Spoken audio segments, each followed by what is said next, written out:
अब राजनीति के गावन गरीब के आवाज आ गरीब के सर बुलंद करे वाला अपना जमाना के मुख्यमंत्री। देखिए दूगो मुख्यमंत्री बाबा साहेब के संविधान घर घर जाके लालू यादव बतैले, रामविलास पासवान आ लालू यादव आ नीतीश कुमार, ये तीन गो नेता का जवाब नहीं था। दलितों का नेता नीतीश कुमार काम किए हैं, ये सही बात है, गलती। और लालू यादव संविधान को बात हम सभी बहुजनों को, गरीबों को, शोषित को, वंचितों को बताने का काम किए हैं। आज लालू यादव नहीं रहते तो आज बोलने की अधिकार तो संविधान दिया है, लेकिन उसी संविधान को श्रवण लालू यादव करके, यादव लोग तो बहुत है इस धरती पे, लेकिन लालू यादव बाबा साहेब भीमराव अंबेडकर की कथाओं को घर घर तक पहुंचाने का काम किया। तो आई तनी लालू काका पर गीत गावे के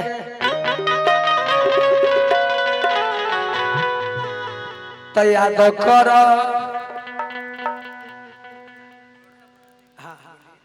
लालू यादव और बाबा भीमराव के तो अलग ही बात है, पर हम लोग यादव सबका सम्मान करते हैं। मैं आपका सम्मान करता हूँ। मैं भोजपुरी को उतना बड़ा वो मतलब उन सबको फेवरेट नहीं समझता हूँ, पर मैं आज शायद पहली बार भोजपुरी सुन रहा हूँ और मैं अपने गांव में आया हूँ, पर मैं आपका सम्मान करता हूँ। और मैं पहली बार मनीषा राज और अरुण अब्दुल्ला आपको प्रदुमन परदेसी को मैं पहले 2022 में सुन चुका हूँ, जब मेरे बड़े पापा सौखीलाल राय जो भी उनका डेथ हुआ तो मैं सुन चुका हूँ।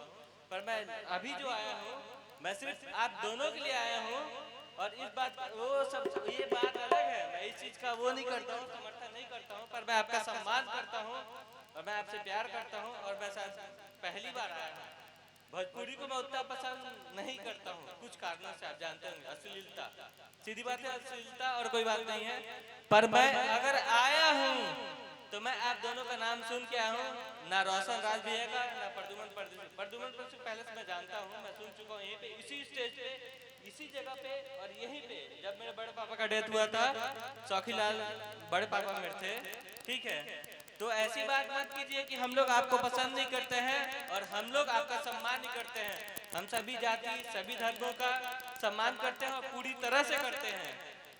धन्यवाद। याद करो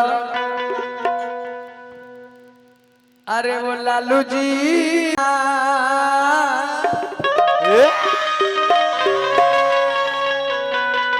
अरे कतना रहे सतिया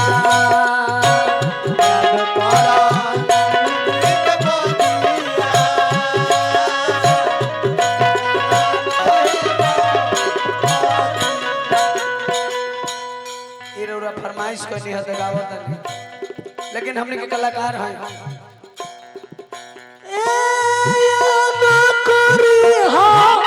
लालू जी के मोतिया देखले बबुआ देवी के कृपा।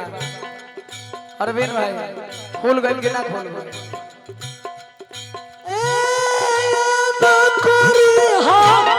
बुढ़ऊ का मोतिया अरे कतना रहे सतिया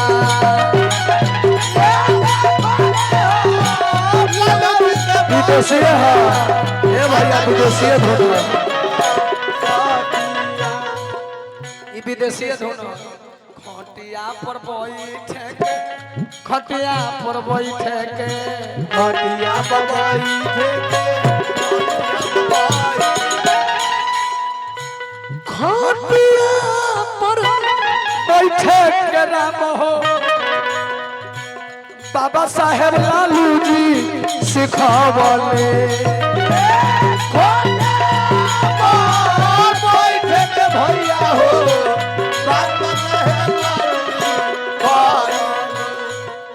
आज बाबा साहेब के संविधान के देन भल के लालू जी नेशनल इंटरनेशनल नेता कहा गया। कतना विरोधियन के दिलन जवाब हो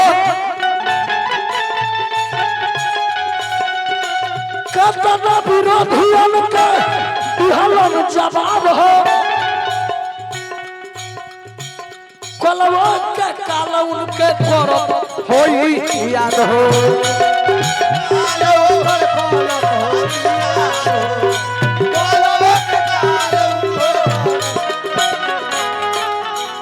लालू जी में एगो खासियत बा एगो नोनिया जाति के हमनी के जन्म के पहले लालू चाचा के आवास पर गए रहनी तो बोल रहे एगो नोनिया जाति के 500 महिला लोग रहे आ एगो पुरुष में लंटेन माथा पर रखले रहे माने 500 औरत रहे तो 300 500 आ लालू जी के कफिला जात रहे आ 500 महिला के जोड़ी एगो ओमे नोनिया जाति के कोई महतो जी रहल माथा पर लंटेन लेके रखले रहल तब भोला जादव जी से चैनल पर कहतनी हम घराना के बात सब जाने तो लालू जी कहलन कि भोला चाचा से उनकर पिए बारन कि भोला वो जो लंटेन माथ पर रखा है महिला लोग को साथ में उसका नाम लिख लो। अब 5 साल के बाद जब MLC बनावे के रहे तो लालू जी बोलन भोला जादव जी के आ कहलन कि जो लंटेन माथा पे रखा था वो नोनिया जाति के एक पुरुष उसका नाम पता लिखा था तो हाँ सर बोला के आ उनका के MLC बना दे। सुरेंद्र राम रविदास के बेटा हमारा गांव के हमारा घर के दिघवारा के ईटा जो रत रहलन जेठ हमर डॉक्टर साहब के कंपाउंडर रहलन आज श्रम संसाधन के मंत्री के बनौले लालू चाचा।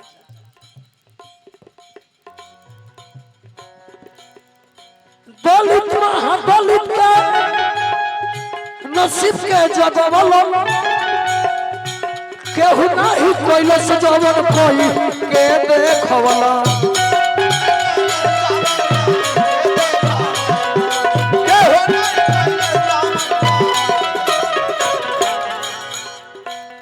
दोनों कुल के राखेलन धारा बाबा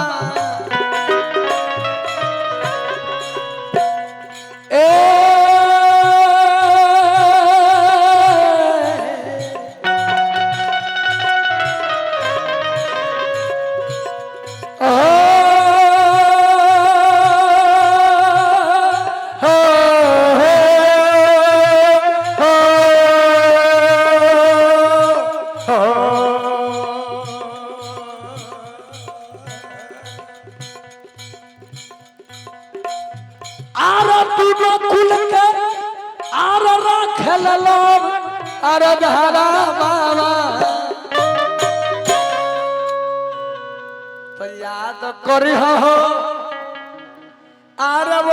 अरे बूढ़ऊ के बतिया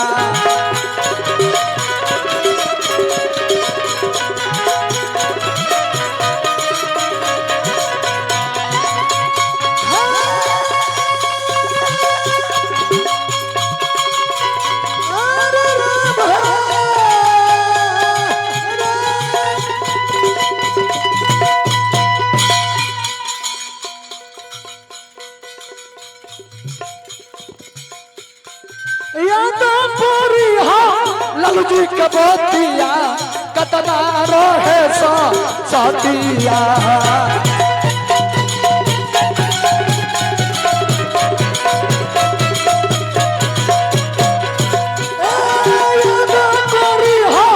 लालू जी के बतिया कतना रहे